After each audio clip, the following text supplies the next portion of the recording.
तो जानी लीवर के ओखर भाई घर ले फोन लगा रहा है। जानी लीवर ला कहा थे, सुनो जी घर में लइका होए छठी वट्ठी करना है घर आ जते हो। तो जानी लीवर के ओखर भाई कहते घर में, जानी लीवर कहते घर में लइका होए, लइका के रोए के आवाजें नहीं आते। तो ओकर महतारी जबरदस्ती लइका ला चिमट के रोवत रहे। लइका रोवत रहे, कैसे रोए बताओ।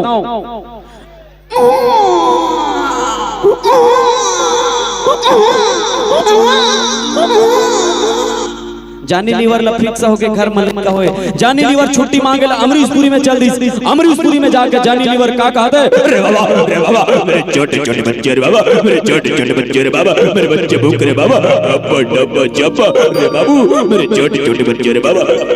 अमरीशपुरी का दिमाग खराब हो गए। तबे अमरीशपुरी कहा गए थे, अरे बेवकूफ, तुम्हें कितनी बार कहा है घर में कोई काम हो तो खुद निपटाओ, मैं तुम्हें छुट्टी नहीं दूंगा। अरे भाई घर में बच्चा हुआ है, मिठाइयाँ बांटो मिठाइयाँ। आतंकवादी की कोई प्रेम कहानी नहीं होती।